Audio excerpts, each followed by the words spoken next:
بسم اللہ الرحمن الرحیم، السلام علیکم۔ میں ہوں زین العابدین، آپ دیکھ رہے ہیں پروگرام جہان سیاست۔ آج کے پروگرام میں سب سے پہلے بات کریں گے امریکہ کی، جس کی وجہ سے ساری دنیا کے مختلف ملکوں کی قومی سلامتی خطرے میں ہوتی ہے، وہ خود قومی سلامتی کے خطرے سے دو چار ہے۔ ایسا کیوں ہے، اس پہ بات کریں گے۔ اس کے بعد آئیں گے یوکرین روس جنگ پہ بات کریں گے کہ اس کا نتیجہ کیا نکلے گا، اور پھر بات کریں گے آذربائیجان اور آرمینیا کے درمیان جو تناؤ ہوا ہے 2-3 دن پہلے، جو ان کے یہاں بارڈر فائرنگ ہوئی ہے، وہ جنگ آگے بڑھے گی، اب اس سے بات کریں گے۔ فلسطین اور اسرائیل کی جنگ، 28,500 لوگوں کی جانیں چلی گئی ہیں، 79 فلسطینیوں کو مارا گیا ہے، ابھی تک یہ جنگ رکی نہیں ہے۔ اس کا انجام کیا ہوگا، اس سے بات کریں گے۔ اور پھر بات کریں گے بھارت میں کسانوں کا احتجاج کتنا سنگین ہوتا جا رہا ہے۔ اس کے بعد آئیں گے انڈونیشیا کے انتخابات، صدارتی انتخابات جو ہوئے ہیں، سابق وزیر دفاع اور وہ جنرل بھی رہ چکے ہیں، ان کی برتری۔ یہ ہیں آج کے موضوعات۔ مرزا صاحب السلام علیکم۔ وعلیکم السلام۔ دیکھیے، جو پہلی بات آپ نے کہی ہے کہ جی جو امریکی ہمارے نمائندگان ہیں، جو جیسے ہاؤس آف کامن کہتے ہیں، جی اس میں کے جو کمیٹی کے جو انٹیلیجنس کمیٹی کے چیئرمین ہیں مائک جی ٹرنر، جی انہوں نے یہ اعلان کیا ہے کہ امریکہ کی سلامتی کو سنگین خطرات لاحق ہو گئے ہیں۔ اس نے کہا کہ ہم نے تمام انکشافات جو ہمارے پاس اطلاعات تھیں، ہم نے وہ تمام کانگریس کے اراکین سے کو مطلع کر دیا ہے، ان کو انفارم کر دیا، ان کو دستیاب کر دیے تمام جو وجہ ہیں۔ انہوں نے پھر صدر بائیڈن سے کی درخواست کی کہ اس خطرے سے متعلق تمام معلومات کو ظاہر کریں تاکہ کانگریس انتظامیہ اور ہمارے اتحادی خطرے کا جواب دینے کے لیے ضروری اقدامات کر سکیں۔ جی مائک ٹرنر نے کانگریس کے ارکان کو خط بھیجا جس میں کہا گیا یہ فوری معاملہ غیر ملکی فوجی صلاحیت کو غیر مستحکم کرنے کے بارے میں ہے۔ اب یہ کہنا چاہتے ہیں کہ کوئی ملک ایسا ہے جس کو یہ جو فوجی طاقت ہے اس کو یہ اب ہمارے ملک نے ایسی پالیسی بنائی ہے کہ اس کو غیر مستحکم کرنا ہوتا ہے۔ اب اس میں روس ہو سکتا ہے، چین ہو سکتا ہے، ایران ہو سکتا ہے، جی کوئی بھی ملک ہو سکتا ہے، لیکن جو یہ خبر دے رہے ہیں، لیکن میں اس کے علاوہ کوئی اور بات کرنا چاہتا ہوں۔ ڈیموکریٹک پارٹی کے ذرائع نے یہ کہا ہے، NBC نیوز کو یہ کہا کہ یہ سنگین مسئلہ ہے جو غیر مستحکم صورتحال اور قومی سلامتی کے لیے خطرے کا باعث بن سکتا ہے۔ ذرائع نے ممکنہ غیر ملکی خطرہ قرار دیا، لیکن اس بارے میں مزید تفصیل فراہم نہیں کی۔ لیکن CNN نے کہا یہ خطرہ روس سے ہے جو انتہائی تشویشناک اور عدم استحکام کے باعث ہے۔ یعنی CNN نے صرف روس کے بارے میں ذکر کیا۔ CNN کی طرف عموماً خبریں صحیح ہوتی ہیں، لیکن ہم اس پر دوسری رائے بھی رکھتے ہیں۔ انٹیلیجنس ذرائع نے تصدیق کی کہ یہ درحقیقت ایک تشویشناک اور غیر مستحکم کرنے والی روسی صلاحیت ہے جس کے بارے میں ہمیں حال میں آگاہ کیا گیا ہے، اور انٹیلیجنس سے واقعی متعدد ذرائع نے ان معلومات کو انتہائی حساس قرار دیا۔ اب یہ روس نے کا تو ہم بعد میں جواب دیں گے، اب پہلے ہم دو باتیں ہم کرنا چاہتے ہیں۔ جی روس کا تو انہوں نے باقاعدہ نام لے دیا۔ اس کے جواب میں امریکی سلامتی کے جو مشیر ہیں جیک اسٹیون، انہوں نے کہا کہ خطرے کی کوئی بات نہیں ہے، یہ نارمل معاملہ ہے اور کوئی ایسی بات نہیں ہے۔ جم ہیمس نے صحافیوں کو بتایا کہ لوگ اس خطرے کے بارے میں گھبرانا نہیں چاہیے، یہ اتنا ضروری نہیں جتنا کہ اسے بنا دیا گیا ہے۔ رات گئے دفاعی ذرائع کہنا تھا کہ روس افواج نے خلائی دفاعی صلاحیت کے میدان میں قدم رکھا ہے اور اطلاعات ہیں کہ یہ سیٹلائٹ کو نشانہ بنانے کی خلا میں جوہری ہتھیار پہنچانے کی کوشش کر رہے ہیں۔ اس بات کا تو پہلے تو ہم اس سے کہ پہلے کہ آگے جائیں تو روس نے اس کو انکار کر دیا ہے کلیئر کٹ کہ بھئی ہم جو کوئی جو جوہری اسلحہ کو خلا میں جو ہے اس کو گمراہ کرنے کا جو بھی ہم پہ الزام لگا رہے ہیں امریکہ اس کو انتہائی خطرہ قرار دے رہے ہیں، وہ بالکل غلط ہے اور جھوٹا ہے اور گمراہ کن ہے۔ تو روسی نے اس بات میں کہا ہے کہ ماسکو کے ایجنڈے میں ایسی کوئی بات نہیں، اور ہم ایسی کسی قسم کے خطرے سے نہیں لیں گے جس سے کہ ہم کسی کا جہاز گرائیں یا کسی کو خلا کے اندر سیٹلائٹ کو گرا دیں تاکہ ان کی کمیونیکیشن ختم ہو جائے۔ ہمارا کوئی ارادہ ایسا نہیں ہے۔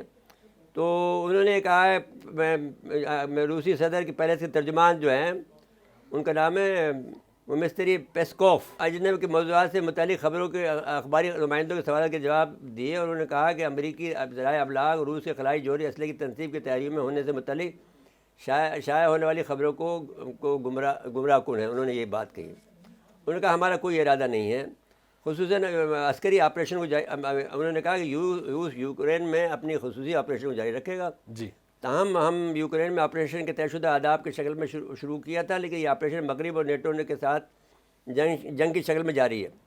آپریشن ضرورت سے زیادہ لمبا ہو سکتا ہے، لیکن ہم اس آپریشن کے مفہوم اور نتائج کو تبدیل نہیں کریں گے، ہم آپریشن کے آداب کو حاصل کر کے رہیں گے۔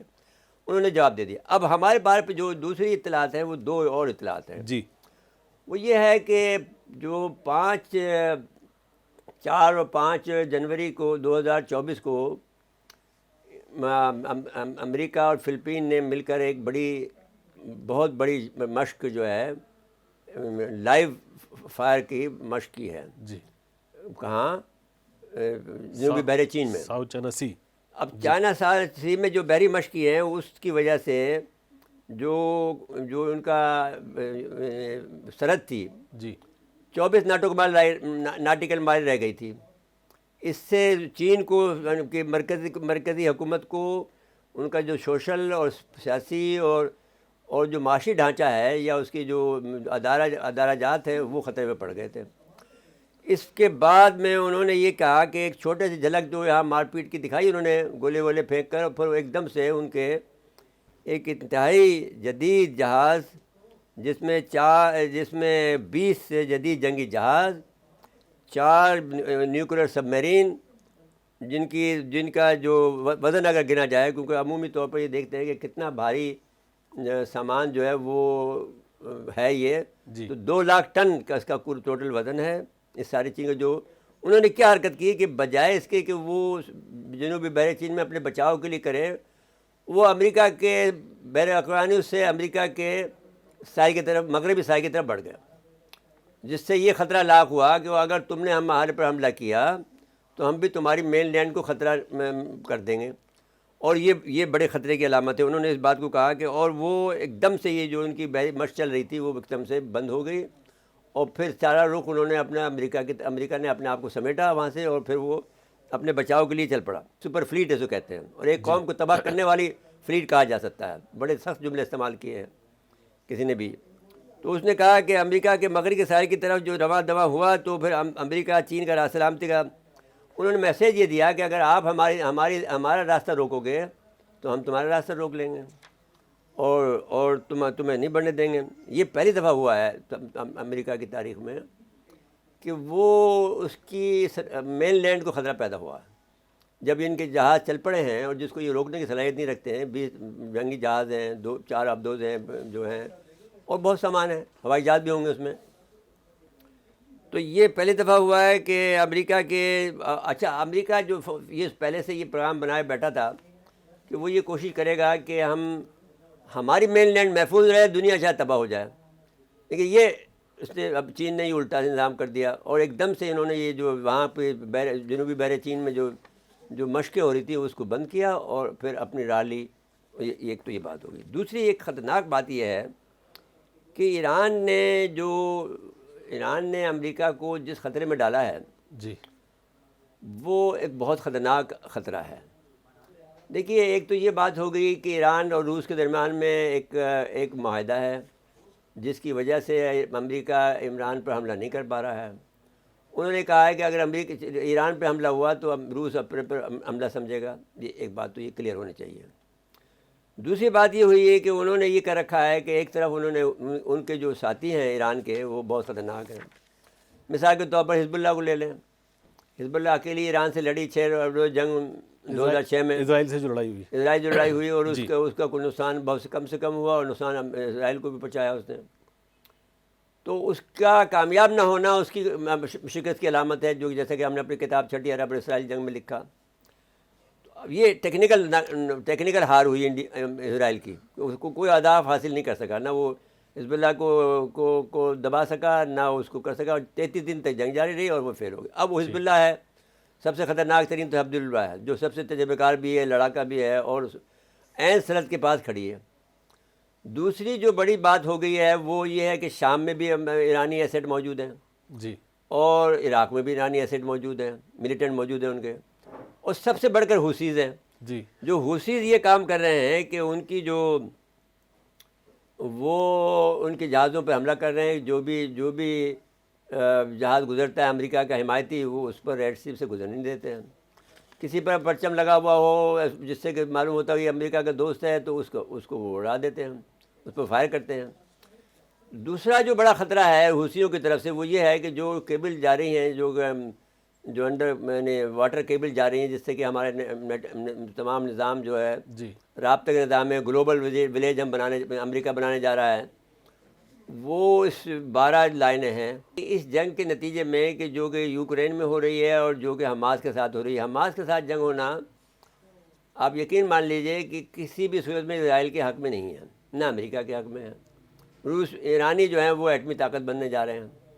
ایرانی اگر ایٹمی طاقت بن گیا ہے تو ان کے جو ہاتھ ہیں تو ان کے پاس میں جو آپ ہمیشہ یہ شکایت کرتے تھے کہ بھئی وہ چھوٹا سا ایک بریف کیس لے جائیں گے اور اس بریف کے ذریعے سے ایک شہر کو تباہ کر دیں گے.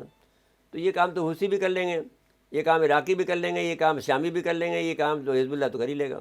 سب سے پہلے تو ہم نے خبر بریک کی تھی. یہ ہم دعویٰ کرتے ہیں کہ کسی نے بریک نہیں کی. ہم نے یہ کہا تھا کہ ایران 83% یورینیم کو انرچ کر چکا ہے اور 93% پر وہ ایٹم بم بنا لے گا.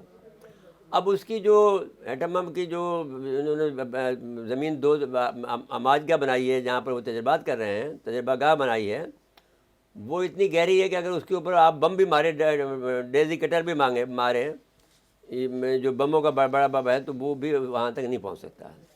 تو اس سے یہ لوگ اوائڈ کر رہے ہیں. اب مسئلہ یہ ہے کہ ہم یہ نتیجے پہنچتے ہیں کہ یہ جنگ میں جس طرح سے کہ افغانستان کی جنگ میں پاکستان چپکے سے ایٹم بم بنا گیا تھا, اسی طرح سے اس حماس کی جنگ میں ایران ایٹم بم بنا لے گا.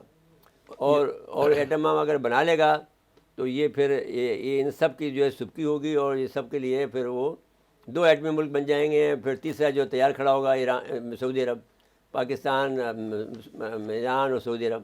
یعنی یہ جو دے آر ورکنگ آلریڈی, کیونکہ وہ تو چاروں طرف سے مدد لے رہے ہیں نا. سعودی فرانس سے بھی لے رہے ہیں, چین سے بھی لے رہے ہیں, یو کے سے بھی لے رہے ہیں, جہاں جہاں پیسے خرچ کر رہے ہیں اور اپنا ایٹمی پاور پلانٹ بنا رہے ہیں. بہت جیسے کہ یوکرین کے پاس ایٹمی اسلحہ تھا لیکن اس نے ایٹمی اسلحہ اس سے واپس لے لیا گیا. نتیجہ یہ ہوا کہ آج جس حالت میں کھڑا ہے وہ, انہیں روس کی ہمت تھی کہ یوکرین پہ حملہ کر لیتا. ایک دوسرا اس کے ساتھ میں جو برابر میں اس کے جو ملک ہے جو جس کو آپ آرمینیا کہتے ہیں, آرمینیا کے پاس بھی پاور پلانٹ ہیں, انہوں نے بند کر دیے تھے. جرمنی نے اپنے پاور پلانٹ جو ایٹمی پاور پلانٹ تھے بند کر دیے تھے. ہم تو ایٹمی پاور پلانٹ بنا رہے ہیں نا, جی انہوں نے بند کر دیے تھے کہ بھائی نارمل طریقے سے بجلی لیں گے. اب وہ پیٹرول بھی دستیاب نہیں ہے, روس نہیں دے رہا ہے. اور ان کے ہاں پر عالم یہ ہو رہا ہے کہ ایک بلڈنگ میں اگر 9 منزلیں ہیں یا 10 منزلیں ہیں تو اس بلڈنگ کے آدمی کو وہ پانی کی بکٹ جو ہیں, اس کی بہن کو بھی, اس کے بھائی کو بھی, جو چھوٹا سا بھائی ہے, چھوٹا بہن ہے, اور 9 منزل تک وہ اپنے پانی کی بالٹیاں لے کر اوپر جانا پڑتا تھا. ایک دن کا پورا جو انہوں نے حساب لگایا کہ بھائی اتنا ہمارا باتھ روم کا ہے. جی لیکن کیونکہ بجلی نہیں تھی تو وہ پانی نہیں چڑھا سکتے تھے اوپر موٹر کے ذریعے سے. تو اب انہوں نے پھر یہ فیصلہ کیا کہ بھئی ہم اپنا نیوکلیر پاور پلانٹ کو ایکٹیو کریں گے. تو انہوں نے نیوکلیر پاور پلانٹ ایکٹیو کر دیا. اب یہ وہ چرنوبل کا خوف بھی چلتا رہا, میں نے وہ 3 آئلینڈ کا بھی جاتا رہا, جی فوکوشیما کا بھی جاتا رہا. اور وہ اب وہ یہ لوگ جو ہیں آرمینیا کے لوگ جو ہیں نیوکلیر پاور پلانٹ پر اپنی بجلی فراہم کر رہے ہیں اور خوش ہو رہے ہیں. سلامتی کو ان کو فائدہ ہو رہا ہے. اب اس کو یہ کہا ہے, امریکہ نے یہ کہا ہے, بہت سے لکھاریوں نے جو کہ کالم نگار ہیں یا تھنک ٹینک کے حصہ ہیں, انہوں نے کہا کہ ایران کے ساتھ اس کے جو ساتھی ہیں وہ بہت ڈینجرس ہیں. وہ کچھ بھی کام کر سکتے ہیں کیونکہ وہ کسی لاء کے تحت تو آتے نہیں ہیں, کسی وہ ان کی تو کوئی حکومت ہے نہیں. اب یہ 4 میں نے ایلیمنٹ آپ کو بتائے, حوثیز, حزب اللہ اور عراقی ملیشیا جی اور شامی ملیشیا. یہ ایک سائڈ سے خطرہ ہے, پھر روس سے خطرہ ہے. یہ خطرہ متعدد بار ہو گیا ہے. آپ نے ان کے, اگرچہ امریکیوں نے کہا ہے کہ ہم نے اتنا حملے کیے ہیں کہ ان کے جو حوثیوں کے ہم نے کہ دم خم نکال دیا ہے, اور ہم نے اس کو اس قابل نہیں, اور اس کو رواں دواں رکھا ہے ریڈ سی کو, یعنی بحر احمر کو, اس میں ہو رہی ہے. لیکن اس کے باوجود جس جہاز کو بھی دیکھتے ہیں, انہوں نے اب تک 53 جہاز کے قریب انہوں نے حملے کیے ہیں, تو یا اس سے زیادہ کیے ہیں. تو بہرحال ہمارے تو ذہن میں یہی آ رہا کہ وہ اب اگر اتنے حملے کیے ہیں تو بتائیے کہ کس طرح سے آپ کو کوئی بھی آدمی ملک جو ہے وہ امریکہ کا جھنڈا لے کے کہیں جا سکتا ہے. تو اب 2 خطرات یہاں سے بھی ہیں, ایک تو کیبل سے ہے جی, اور ایک ان کے اس رستے کو ختم کرنا ہے. تو یوں دیکھا جائے تو آپ یوں سمجھ لیجئے کہ یہ جو خطرات روس کو بیان کر رہے ہیں اس سے کہیں زیادہ تو خطرہ ان کو یہاں سے ہو رہا ہے. یعنی واقعی قومی سلامتی کو خطرہ ہے امریکہ کی. بالکل سر, اس میں تو اب 2 رائے نہیں ہونی چاہیے کہ جو جس انداز سے بیان کیا, کیونکہ امریکیوں کا اپنا انداز بیان ہے. جی, وہ ایک طرف نشانہ ایک طرف ہوتا ہے, دیکھتے ایک طرف ہوتے ہیں. تو اصل میں تو ان کو چین سے بھی ہو گیا, ایران سے بھی ہو گیا. اور عجیب بات یہ ہے کہ جب بزنس کی نہیں، ہم آپ کو یاد ہوگا کہ ہم نے جب کوئی کتاب ان کی پڑھی تھی گرینڈ چیس بورڈ، جی تو ہم نے بار بار یہی کہا تھا. انہوں نے برزنسکی نے جو ممالک کو آئیڈینٹیفائی کیے تھے کہ یہ ہمارے دشمن ہو سکتے ہیں وہ ہو گئے ہیں. مثال کے طور پر انہوں نے کہا تھا روس اور چین تو ہیں ہمارے دشمن، لیکن ساتھ ساتھ میں فرانس بھی ہے. 3 ملک تو یہ ہو گئے. پھر انہوں نے ایران کو کہا تھا یہ ہمارا دشمن ملک بن جائے گا. پھر انہوں نے انڈیا کو کہا تھا کہ یہ بھی ہمارا دشمن ملک بن جائے گا. بن رہا ہے، کیونکہ انڈیا ابھی آہستہ آہستہ دبے قدموں میں کہہ رہا ہے، چیلنج دے رہا ہے امریکہ کو. جی. کہہ رہا ہے کہ تم کیا کر سکتے ہو، ہم روس سے خرید لیں گے مسئلہ، ہم فرانس سے خرید لیں گے، تم کیا اور بیچتے یوکرین ہو. کو اسلحہ سپلائی کر رہا ہے. یوکرین کو بھی اسلحہ سپلائی کر رہا ہے. اور جی. وہ حیرت انگیز بات ہے کہ جو روسی ہمیں بدنام کرتے تھے، TRT کے لوگ ہمیشہ یہ کہتے تھے، RT والے، رشین ٹیلی ویژن والے ہمیں یہ کہتے تھے کہ صاحب آپ جو ہے اسلحہ دے رہے ہو. تو بھائی اب پہلے تو ہم منع کرتے رہے، پھر بعد میں جب ثبوت ہو گئے تو ہم کیا کریں. بھائی ہمیں پیسے کی ضرورت تھی، ہمیں بیچ دیا، تم بھی تو بیچتے ہو انڈیا کو، تو کون سا فرق پڑتا ہے. تو خیر اس پر وہ ناراض نہیں ہیں. تو کیا نہ ہم سے ناراض ہیں نہ ہم ان سے ناراض ہیں. تو اس طرح سے معاملہ ٹھیک ہے یہ بات. اب یہ بات اگر آپ تو اب اس پہ مزید بات تو نہیں کریں گے. بریک کا وقت ہوتا ہے، بریک کے بعد آئیں گے تو اگلے موضوع پہ چلیں گے. چلیے جی. ناظرین مختصر سا وقفہ ہے، وقفے کے بعد آتے ہیں. ایک مرتبہ پھر پروگرام میں خوش آمدید کہتے ہیں. جی میرے صاحب ایک بات اور تھی، وہ بھی آپ نے کرنی تھی. ایک بات، یہ 3-4 باتیں جو ہم کر دیتے ہیں. دیکھیے ایک تو بات یہ ہے کہ امریکہ نے ورجینیا کے اٹارنی جنرل نے جو بائیڈن سے مطالبہ کیا، ذہنی صحت مند صدر کی ضرورت ہے. جی. انہوں نے کہا کہ جو امریکی جو صدر ہے وہ ذہنی طور پر مفلوج ہے، وہ بھول جاتا ہے اور وہ صدر رہنے کے قابل نہیں ہے. تو اب یہ جو ورجینیا کے جو اٹارنی جنرل پیٹرک موریسی نے کہا ہے کہ امریکہ کو صدر کے عہدے سے ہٹانے کا مطالبہ کرتے ہوئے کہا جو بائیڈن کو کہ امریکہ کو ذہنی طور پر صحت مند صدر کی ضرورت ہے. پیٹرک موریسی نے امریکی نائب صدر کمالا ہیرس سے صدر جو بائیڈن کے خلاف 25ویں ترمیم استعمال کرنے کا مطالبہ کرتے ہوئے دعویٰ کیا کہ 81 سالہ امریکی صدر ضعیف ہیں اور جسمانی اور ذہنی طور پر فرائض ادا کرنے کے قابل نہیں ہیں. پیٹرک موریس نے کمالا ہیرس پر زور دیا کہ وہ اسمبلی میں 25ویں ترمیم کے استعمال کا مطالبہ کریں اور صدر جو بائیڈن کو عہدے سے ہٹا دیں. دوسری بات یہ ہوئی ہے کہ ابھی ہم نے جو بات ابھی کی تھی اس میں یہ بات رہ گئی تھی کہ امریکہ نے یہ کیا ہے کہ ایران کا جو تیل جو وینزویلا میں ایران نے تیل وینزویلا جو جنوبی امریکہ کا ایک ملک ہے اور امریکہ کے خلاف رہتا ہے، وہ امریکہ کے خلاف ہوتا ہے، اس کو ایران تیل بیچتا ہے. تو اس کا جو تیل کا جہاز بال بردار تیل کا جہاز تھا اس نے قبضے میں لے لیا ہے. اس میں اور امریکہ نے ایران کی جانب سے وینزویلا کی سرکاری ایئر لائن کو فروخت کیا جانے والا بوئنگ 700 کارگو طیارہ قبضے میں لے لیا.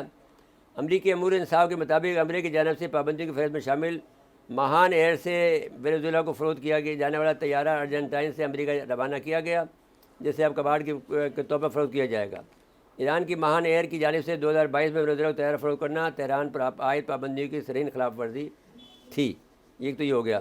انہوں نے یہ کہا کہ جی آپ تجارتی پابندی ہے تو آپ نے کیسے خرید لیا ایران سے. ہاں تو اب اس کو لے آف کر رہے ہیں. یہ مسئلہ ہوا. ہاں چلیے جی. اب آ جائیں ذرا آذربائیجان کا ذکر کریں. آذربائیجان اور آرمینیا کے درمیان ایک مرتبہ پھر تناؤ والی کیفیت ہو گئی ہے. 2 فوجی انہوں نے مار دیے. اب یہ عجیب بات یہ ہے کہ افغانستان سے ملتی ہوئی سرحد ہے اور یہاں کرد رہتے ہیں. جی.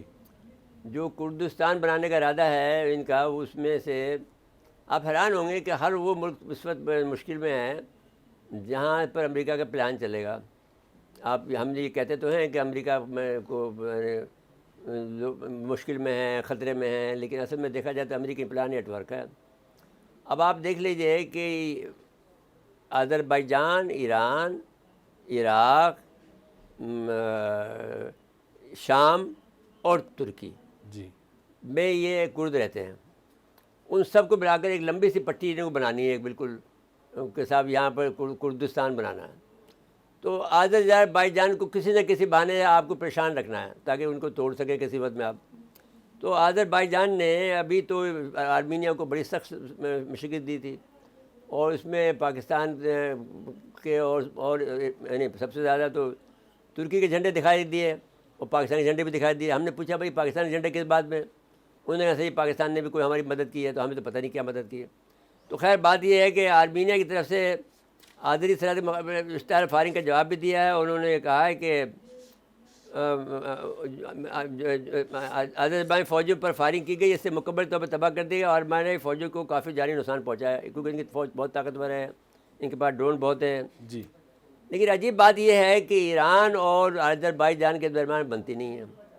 انہوں نے دشمن ملک سے، غیر اسلامی ملک سے 19 معاہدے کر لیے ایران نے، جی ہاں 19 سمجھوتے کیے ہیں ایران اور میں. اچھا جی، اس میں کیا ایران کی اور سرکاری ایجنسی نے کہا ارنا کے مطابق دارالحکومت تہران میں ایران آرمینیا کمبائنڈ کمیشن کی 18ویں نشست کا انعقاد ہوا. 2 روزہ مذاکرات کے بعد دونوں ممالک کے نمائندوں نے 19 شعبوں میں باہمی تعاون کے سمجھوتے پر دستخط کر دیے ہیں. سمجھوتے کے بندرگاہ کے بارے میں کوئی معلومات نہیں ہے. اس دستخط کی تقریب میں آرمینیا کے نائب وزیر اعظم مہر گریگوریان اور ایران کے محکمہ بجٹ و منصوبہ بندی سربراہ داؤد منظور نے شرکت کی. آپ جو ابھی آذربائیجان کی بات کر رہے تھے نا، ان کے پاس جدید ڈرون تیار ہیں، وہ خود بناتے ہیں کون؟ آذربائیجان والے. نہیں، وہ غلط کر رہے ہیں آپ یہ بات. وہ بناتے نہیں ہیں، انہوں نے ترکی سے لیے ہیں. نہیں ان کے یہاں خود ترکی سے لیے ہیں، آپ بنانے لگ گئے ہو تو الگ بات ہے، لیکن پہلے تو ترکی سے لیا نا انہوں نے. اس کے بعد ابھی انہوں نے اپنا ڈرون تیاری کا معائنہ کیا ان کے صدر نے. بھائی کر لیا ہوگا، اسے کاپی کر لی ہوگی، اور کیا کریں گے؟ یہی ہو سکتا ہے تو اور کیا کریں گے؟ مطلب ان کو ہی پتہ ہے کہ تیاری کرنی چاہیے. ہاں تو وہ کر لیں گے، ہمیں تو کوئی پرابلم نہیں ہے. لیکن وہ جھنڈے پاکستان کو پسندیدگی نگاہ سے دیکھتے ہیں، اور ایران کے بارڈر کے ساتھ میں لگا ہوا ہے. وہ جی افغانستان کے بارڈر کے ساتھ لگا ہوا ہے، سوری. جی اب ایران کے ساتھ بھی ہے، ان کے ساتھ بھی ہے. افغانستان. جی اچھا جی، اب یوکرین پہ آ جائیں. اب یوکرین پہ آ جائیں. اب یوکرین کی جنگ کی بات دیکھیے، اب یہ یوکرین کی جنگ جو ہے فروری میں 2 سال کی ہو گئی ہے. جی اور ابھی انہوں نے روسیوں کو یہ کہنا ہے کہ یہ جنگ ابھی ختم نہیں ہونی ہے، طویل چلنی ہے. ہم اس کے لیے تیار ہیں، ہم اس کے اہداف حاصل کر لیں گے، ہمیں معلوم ہے ہمیں کیا کرنا ہے. ہم اس کو چلائے رکھنا چاہتے ہیں. اور اس میں ان کا ہدف یہ ہے امریکہ کا اور ویسٹ کا کہ کسی طرح سے روس کو جو ہے تباہ برباد کر دیں. اور ان کا یہ ہدف ہے روسیوں کا کہ ہمیں کم سے کم جو ہے ویسٹ کو، یعنی یورپ کو ہم امریکہ سے الگ کر دیں. امریکہ کے جو حمایت ہے یورپ میں، بے اندھی حمایت ہے، وہ اس کو ختم کر دیں اور وہ ہمارے ساتھ مل جائیں.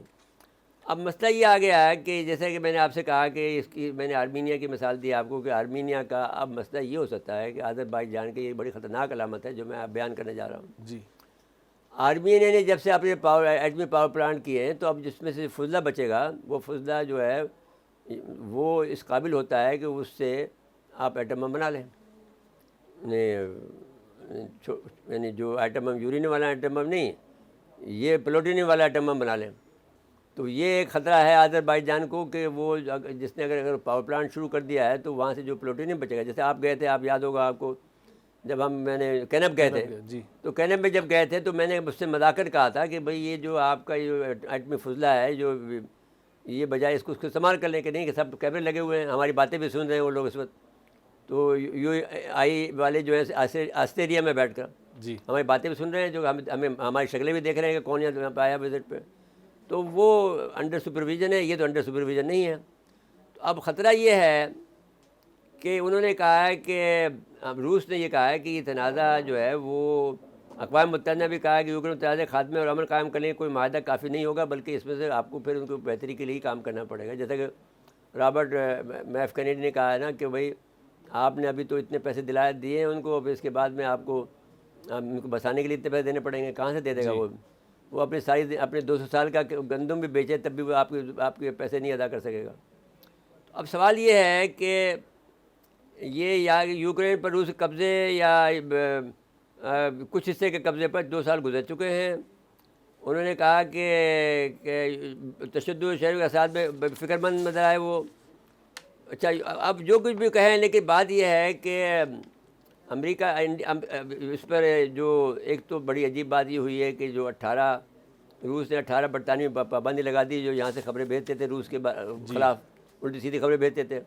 برطانیہ نے جہاں امریکہ کمزور پڑا کہ اس کو اسلحہ نہیں دے سکتا تھا، اس کو پیسے نہیں دے سکتا تھا، تو خود نے ڈائریکٹ معاہدہ کر لیا یوکرین سے، اور اس طرح سے یوکرین میں پھنس گیا.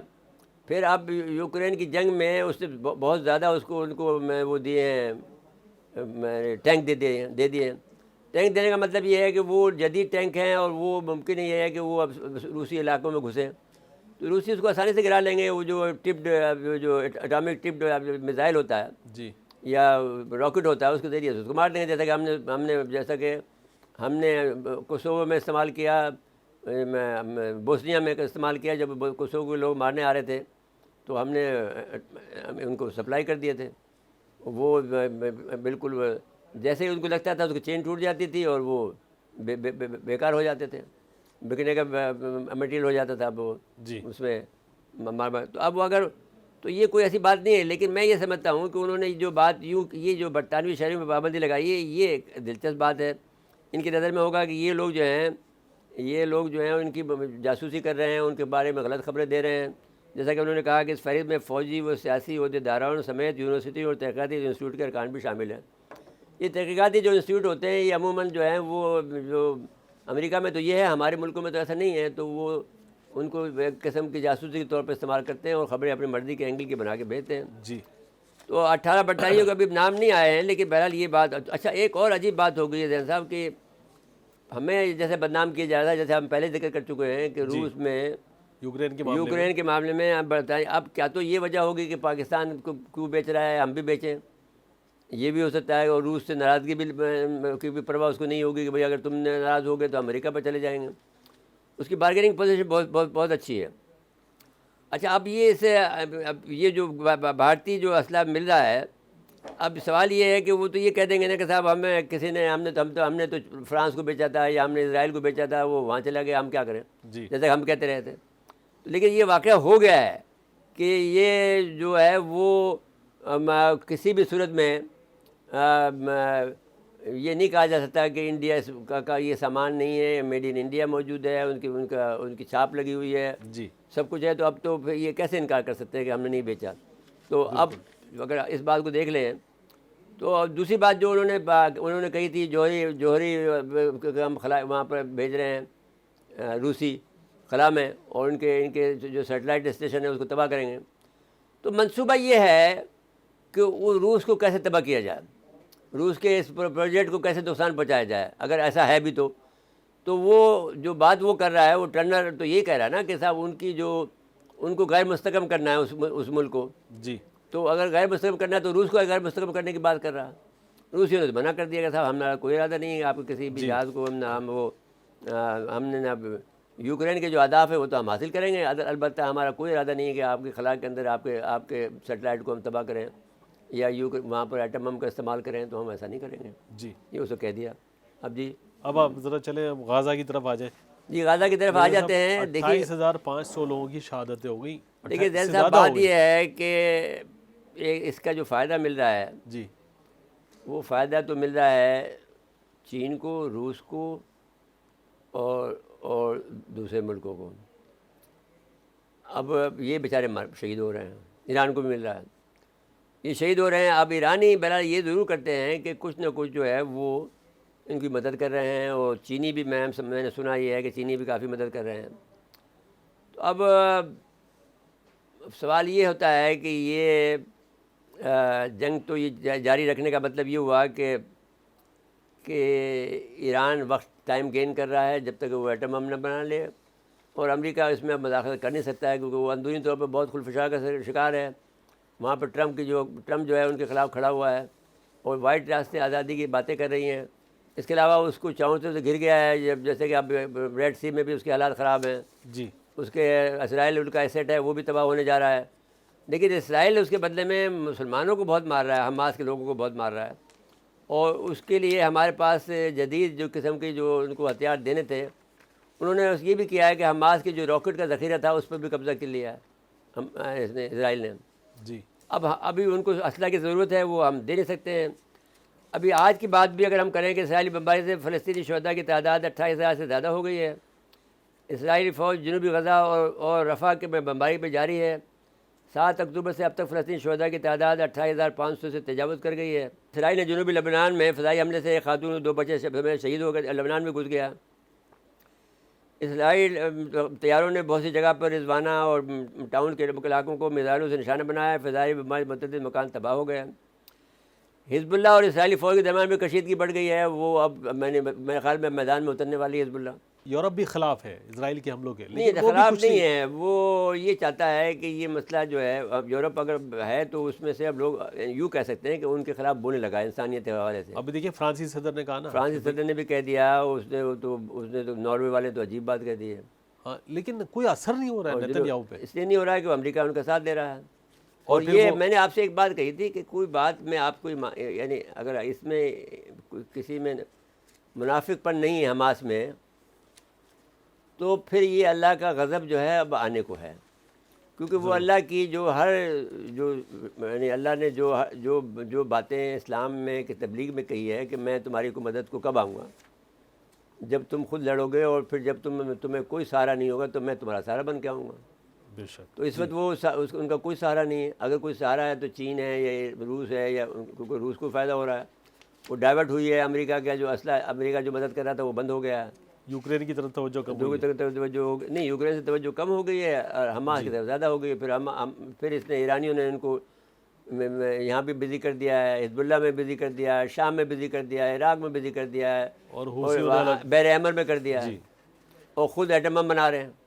تو اب اس لحاظ سے دیکھا جائے تو یوں آپ سمجھ لیجئے کہ اب 14 ارب ڈالر بہرحال پھر بھی انہوں نے منظور کر لیے ہیں امریکیوں نے۔ میرے صاحب یہ دیکھیں نا کتنی اچھی بڑی رقم ہے۔ نہیں، 120 بلین کا بات کی تھی انہوں نے، پہلے 60 کی تھی، پھر 120 بلین کی تھی، تو اس نے وہ ریجیکٹ کر دی، اور پھر 14 ارب ڈالر پر راضی ہو گئے ہیں۔ وہ آہستہ آہستہ 3-4 مہینے کے بعد پھر ایک بل آ جائے گا۔ ہاں، تو وہ بس اس طرح کرتے ہیں نہیں تو ابھی تو اسرائیل کو دیکھیں نا، جنگیں جب ہوتی ہیں تو پھر اس میں خرچہ بہت ہوتا ہے۔ جی اس خرچے کے اندر جب بہت سے ملک تباہ ہو جاتے ہیں اور بہت سے ملک جو اٹھ جاتے ہیں، تو جو بھی جنگ کا آدمی شکار ہوتا ہے اس کی تباہی مقدر ہوتی ہے۔ اسرائیل کی آپ نہ سمجھیں کہ جنگ جو کر رہا ہے اس کی تباہی نہیں ہو رہی، تباہی ہو رہی ہے اس کی۔ دوسری پھر آپ نے جب بات کہی ہے کہ مغربی کنارے پر کشیدگی میں 28 اسرائیلی آباد کار فرانس میں داخلے پر پابندی، یعنی 28 جو اسرائیلی آباد کار ہیں ان کو داخل نہیں ہونے دے رہے ہیں۔ تو آپ کو یاد ہوگا کہ ہم نے ایک لسٹ دی تھی کہ کس ملک سے یہ لوگ 5 مرتبہ نکالے گئے، جس میں فرانس بھی 5 دفعہ شامل تھا۔ پھر ان کے 5000 آدمی کو فرانس سے زندہ جلایا، یہودیوں کو۔ پھر آپ کو یاد ہوگا کہ ہم نے بتایا تھا کہ برطانیہ میں 5 دفعہ نکالے گئے یہ لوگ۔ جی پھر ہم نے بتایا اسپین میں یہ لوگ نکالے گئے، پھر ان میں اسپین میں 100 آدمیوں کو انہوں نے ایگزیکیوٹ بھی کیا اسپینیوں نے، اسرائیلیوں کو۔ پھر رشیا سے نکالے گئے، اور اٹلی سے نکالے گئے، جرمنی سے نکالے گئے۔ پھر جرمنی نے بہت زیادہ تباہی مچائی، وہ کہا کہ یہ لوگ جہاں بھی ہوں گے تباہی مچائیں، خرابی کریں گے۔ لیکن اب یہ بولنے لگا ہے، فرانس نے کہا کہ یہ ریاست کی تخلیق اس کی ہم یہ چاہتے ہیں کہ فرانس جو ہے وہ یہ چاہتا ہے کہ 2 ریاستیں بن جائیں، جی ایک فلسطین اور ایک اسرائیل۔ زیادہ تر ملکوں کا یہی مطالبہ ہے۔ ہاں، تو پھر ایران کے وزیر خارجہ نے حماس کے سربراہ سے ملاقات کی ہے۔ اب یہ میرے خیال میں عمران کا ایک دھمکی آمیز اور بات آنے لگی شروع ہو گئی ہے ایران کی طرف سے۔ میرے خیال میں دباؤ وہ بڑھا رہے ہیں آہستہ آہستہ ایرانی جو ہیں، جیسے جیسے طاقتور ہو رہے ہیں، جیسے جیسے ایٹم بم کے قریب جا رہے ہیں، ویسے ویسے دباؤ بڑھا رہے ہیں کہ بھئی ہماری طرف کی بجائے غزہ کی طرف توجہ رہے، تو پھر ہمیں تو اب سوال یہ ہے کہ اب جب یہ ملے ہیں، پہلی دفعہ جب ملے تھے تو انہوں نے کہا تھا صاحب آپ نے ہماری مرضی کے بغیر جو ہے یہ حملہ کیا ہے، تو ہم آپ کو اتنا ہی ساتھ دے سکتے ہیں جتنا دے رہے ہیں۔ جی اب جب انہوں نے دوبارہ بلایا ہے تو اس کا مطلب یہ ہے کہ وہ آپ کو کوئی مدد بھی دیں گے، حوثیوں کے ذریعے سے، کسی اور کے ذریعے سے، کسی اور کے ذریعے سے۔ اب بہرحال آپ نے جو بات کہی تھی کہ فرانسیسی صدر نے یہ نیتن یاہو کو فون کیا ہے، انہوں نے کہا کہ غزہ میں ہلاکتوں کی تعداد ناقابل برداشت ہے، اتنی زیادہ ہلاکتیں ہو گئی، آپ اس کو بند کریں، لیکن وہ تو ایک جنگی جنون کا شکار ہے، وہ کیسے بند کرے گا؟ جی میرے صاحب بریک کے لیے کہا جا رہا ہے، بریک کے بعد آئیں گے تو یمن کی ذرا بات کریں گے، ان کے اہداف پہ کچھ حملے کیے امریکہ اور برطانیہ نے، جی لیکن اس سے پہلے یمنیوں نے ان کے اوپر حملے کیے ان کے جہاز پر، اس پہ بات کریں گے۔ ناظرین مختصر وقفہ ہے، وقفے کے بعد آتے ہیں۔ ایک مرتبہ پھر پروگرام میں خوش آمدید کہتے ہیں۔ میرے صاحب یہ جو یمن اور پر حملے اور یمنیوں کے یمنیوں نے کمال کی بات کر دی، بڑے بہادر قوم ہے یمنی، اور ہمیشہ صدر سے، اور انہوں نے ناک چنے چبا دیے ہیں امریکہ کے، جی اور اتنے حملے ان کے اوپر کیے ہیں انہوں نے، امریکہ نے بھی ان پر بہت حملے کیے ہیں، کوئی میرے خیال میں 100 سے اوپر تو حملے کر چکے ہیں، یعنی سارٹی جسے کہتے ہیں، جی فضائی حملوں کی۔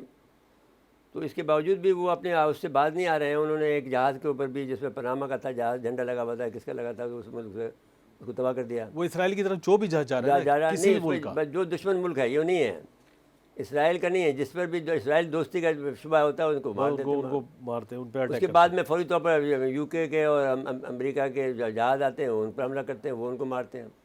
اب وہ کیا تو پہاڑوں میں چھپ جاتے ہیں یا کچھ ہوتا ہے، جو بیچارے بڑا لڑ رہے ہیں، دس از اٹ۔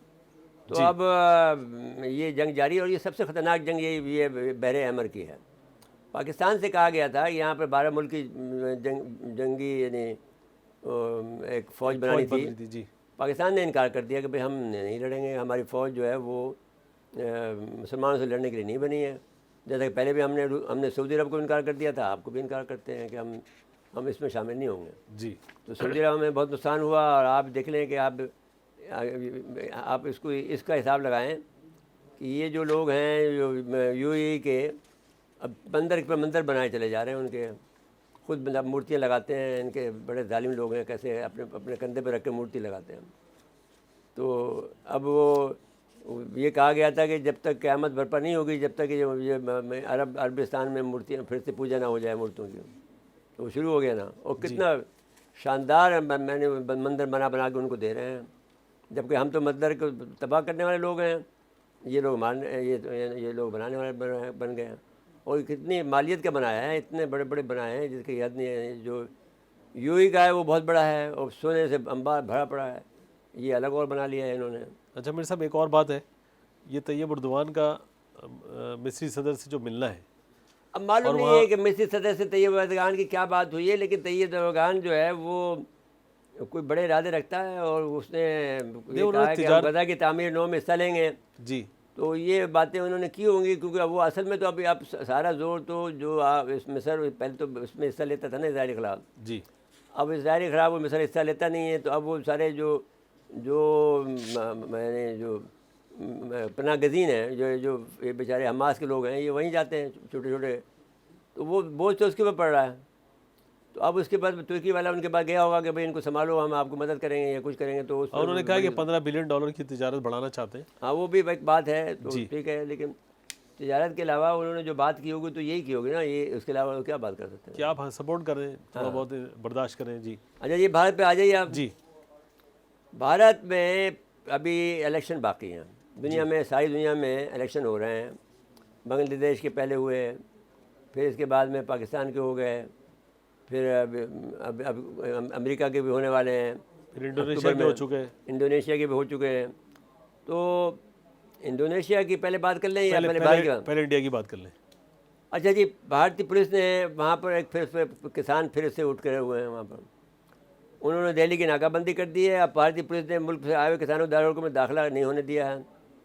اب وہ پہلے آپ کو بتائیں کہ یہ بات ہمیشہ یہ بستا رہی ہے کہ ہم مغلوں کے زمانے میں بھی یہ تھا کہ دلی کو کیسے بچایا جائے. جی تو مغلوں نے یہ کیا تھا، تدبیر یہ کی تھی کہ ارد گرد جو ہے وہ اس کے چاروں طرف دلی میں جو کچھ بھی آپ کے پاس فوج تھی وہ تو صحیح تھی، لیکن دلی میں اگر بیٹھ کے لڑیں گے تو آپ کو نقصان زیادہ ہوگا، کیونکہ آپ کے شہر میں آگے لڑ رہے ہیں.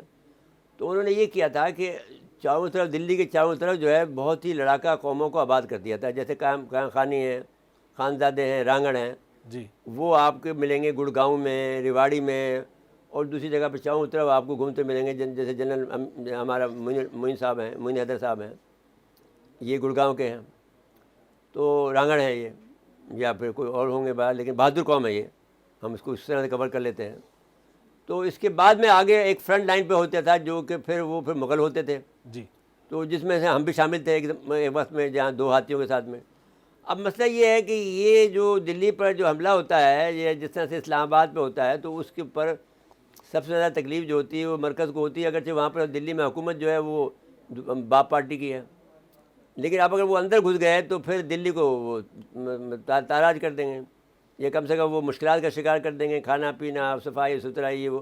لیکن وہ سارا کام وہ کر لے گا. باپ کا جو سربراہ ہے وہ تو بڑا عظیم آدمی ہے، وہ لوگوں کو بجلی فراہم کر رہا ہے. اب مسئلہ یہ ہے کہ کسان یہ کہتے ہیں کہ ہمیں جو ہے ایم ایس پی دے جائے، فیصلے و خریداری کی ضمانت دی جائے، اور حکومت اس بات کا نوٹیفکیشن جاری کرے. سوامی ناتھ کمیشن نے جو رپورٹ پیش کی تھی اسے نافذ کیا جائے. کسانوں کو فصل اگانے پر آنے والی لاگت کا 50% منافع دیا جائے. کسانوں کو قرضے معاف کیے جائیں. کسانوں کی تحریک کے دوران جو مقدمات درج ہوئے تھے وہ واپس لیے جائیں. حکومت کے جانے سے کام دینے کی اسکیم جو بنی تھی، 200 دن کا کام فراہم کیا جائے اور یوم اجرت 700 روپئے کی جائے. اب یہ بات ایسی ہے کہ اس کو امریکہ نہیں مان سکتا، بھارت نہیں مان سکتا. اس میں سے آپ کی کوئی 7-8 پوائنٹ نظر آ رہے ہیں، تو وہ ان کو کیسے مانے گا؟ جس میں سے ممکن نہیں ہے آپ 50% منافع دیں اور وہ کسانے قرضے معاف کر دیں. یہ تو آسان ہے، خیر کر سکتے ہیں. جی تو 50% منافع والا مسئلہ ہے. ہاں نہیں، اور 200 دن کا کام فراہم کیا جائے، یہ مسلسل کنٹینیوس خرچ ہے جو کہ مشکل کام ہوتا ہے۔ سب سے اہم بات میرے صاحب یہ ہے نا کہ یہ پنجاب کے لوگ، اس میں زیادہ تر سکھ کسان جو ہے نا وہ آپ کو نظر آئیں گے مظاہرے میں۔ نہیں، آپ اس کو اکیلے سکھوں کو نہیں تحریک کر سکتے ہیں، یہ مارچ جو ہے بلکہ کسانوں کا مارچ ہے، ہاں ہریانہ ٹھیک ہے، سے کہتے ہیں۔ لیکن اس کے اندر ایک چندی گڑھ میں ایک سکھ کا ہے اور دوسرا ہریانہ ہے۔ جی ہریانہ سارا اردو اسپیکنگ ہے، یا اردو اسپیکنگ یا ہندی اسپیکنگ کر لیجیے۔ اب ہمارے ساتھ وجہ سے تو زمانے میں تو ہندی اسپیکنگ کراتا تھا۔ اب وہ اگر آپ اسے کہہ لیں تو وہ یہ نہیں ہے کہ کسان صرف پنجابی کسان ہیں یا سکھ کسان ہیں، بلکہ وہ ہریانہ کسان بھی ہیں۔ انہوں نے باقاعدہ اس کا اعلان کیا، آپ کو یاد ہوگا جب ہم نے پروگرام کیے تھے اس کے اوپر، جی تو ہریانہ کے کسانوں نے کہا تھا کہ ہم ان کے ساتھ ہیں۔ تو اب سوال یہ ہے کہ آپ حکومت کو روکنے کے جو طریقے ہیں وہ آپ سن لیجئے۔ کسان یونین کے رہنماؤں اور وفاقی وزراء کے درمیان مذاکرات کے دور کو تعطل کو توڑنے میں ناکام رہے ہیں۔ وہ مذاکرات شروع کر رہے ہیں تاکہ وقت مل جائے انہیں اور کسی کو توڑ لیں۔ 2020 کی صورتحال سے بچنے کی کوشش میں شہر کے 3 اطراف سرحدوں کو سیل کر دیا گیا۔ 2020 میں آپ کو یاد ہوگا کہ بہت بڑا جلسہ ہوا تھا اور ان کا بہت بڑا وہ تھا اور موومنٹ تھی، اس کو روکنے کے لیے انہوں نے بہت سے معاہدے کر لیے تھے۔ دراصل کسانوں کو مارچ کو روکنے کے لیے جہاں رکاوٹیں لگائی جا رہی ہیں وہاں ہریانہ میں انٹرنیٹ بھی بند کر دیا گیا۔ اب میں نے آپ کو ہریانہ کا نام لیا تھا تو دیکھیے اب یہ ہریانہ ٹپیکل ہندو شہر ہیں اور ہندی بولنے والے لوگ ہیں جو بہت ٹپیکل قسم کے ہندو بولتے ہیں نا، وہ یہاں ہریانہ کے لوگ ہیں۔ جی جی تو اب دوسری طرف ہم دیکھتے ہیں کہ اچھا کسانوں پر سڑکوں پر ٹریفک جام کرنے کے الزامات جامع ایکشن نے کہا، آپ دیکھ سکتے ہیں کہ ہم ایک طرف کنارے سے کھڑے ہیں، وہ ان پہ الزام لگا رہے ہیں کہ سڑک بند کر رہے ہیں، تو وہ کہہ رہا ہے کہ ہم تو ایک طرف کھڑے ہوئے ہیں لیکن پھر بھی ہمیں گرفتار کر رہے ہیں۔ تو اب 3 برس کے احتجاج میں اگر پنجاب کی 32 کسان تنظیمیں شامل تھی تو اس بار 50 سے زیادہ یونین شامل ہیں۔ اب آپ اس سے اندازہ لگا لیجیے کہ ان کی تحریک بڑھی ہے گھٹی نہیں ہے۔ 30 کے 20 یونین پورے بہت ملک بڑھ سے گئی۔ اس سے زیادہ ہے۔ کسانوں سے بات چیت کی ناکامی کے بعد وزیر زراعت ارجن منڈا نے میڈیا سے گفتگو کرتے کہا، کسان تنظیموں کے ساتھ بات چیت بہت سنجیدگی سے ہوئی تھی۔ حکومت ہمیشہ چاہتی ہے کہ ہر مسئلہ بات چیت سے حل ہو، اسی مقصد سے ہم یہاں آئے ہیں۔ ہم حکومت ہند کے نمائندے کے طور پر آئے تھے لیکن اب وہ ناکام ہو گئی ہے۔ میرے صاحب یہ 50 تنظیمیں تو پنجاب کی ہے نا، ان کے 200 سے زیادہ تنظیمیں پورے ملک سے ہیں۔ ہاں تو ابھی پھر نہیں، تو پچھلی دفعہ 2020 میں جب یہ لوگ ڈرے تھے تو یہ ہوا تھا کہ بنگال نے بھی اعلان کر دیا تھا جی اور اے پی نے بھی اعلان کر دیا تھا، آندھرا پردیش نے بھی اعلان کر دیا تھا، تو سب نے اعلان کر دیا تھا کہ ہم آپ کا ساتھ دیں گے۔ اور اس دباؤ میں آ کے حکومت نے معاہدہ کیا اور وہ معاہدے کو عمل درآمد نہیں کیا۔ اب آپ کا رہ جاتا ہے آخری موضوع، جی انڈونیشیا کے انتخابات۔ انڈونیشیا کے جو انتخابات ہیں اس میں اگر آپ دیکھیں کہ جو صاحب ہیں پرابو وسوبیا نانتو نے، جو کہ ان کے وزیر دفاع تھے، انہوں نے اپنی جیت کا اعلان کر دیا اور وہ انہوں نے دعویٰ کیا ہے بہرحال ان کے نہیں دعویٰ صحیح ہے، ان کا 78 سے 93% ووٹوں کی گنتی ہو گئی ہے تو اس میں وہ جیت رہے ہیں۔ لیکن ان کے یہاں مہینہ لگتا ہے تقریباً نتائج آنے میں۔ کوئی بات نہیں ہے، ان کے یہاں بےمانی تو نہیں ہوتی نا، یہاں تو ہوتی ہے۔ ہاں ہاں، ہر ایک کا اپنا اپنا سسٹم ہے۔ امریکہ جیسے ملک میں بےمانی ہوتی ہے، ہاں وہاں پکی ہوتی ہے۔ ایل گور جیت گئے تھے، بش ہار گئے تھے، ایسی کئی مثالیں۔ نہیں یہ بھی جیت جاتی ہے بیچاری، یہ بیچاری ہیلری کلنٹن تھی، اس کو بھی ہرایا جان بوجھ کے، ان کو بھی جان بوجھ کے ہرایا، بالکل۔ تو اب اس لحاظ سے دیکھا جائے تو یہ صاحب جو ہیں اب ان کے معلوم نہیں کہ ان کے کیا خیالات ہیں۔ ان کا یہ کہ یہ چونکہ وزیر دفاع رہے ہیں تو ذرا سخت مزاج بھی ہیں۔ سخت مزاج تو کوئی بات نہیں ہوتی، سکانڈو بھی سخت مزاج تھا لیکن یہ کہ وہ بڑا کامیاب تھا، مالی ڈسپلن بھی چاہتے ہیں، یہ بھی ایک مسئلہ۔ وہ ملک ترقی کرے گا، آپ اس کو سمجھ لیجیے، اس سے گھٹنا نہیں ہوگا، کوئی نقصان نہیں ہوگا۔ جی میرے صاحب وقت ختم ہو گیا پروگرام کا۔ جی ناظرین آج کے لیے اتنا ہی، آئندہ پروگرام تک کے لیے اجازت چاہتے ہیں، اللہ حافظ۔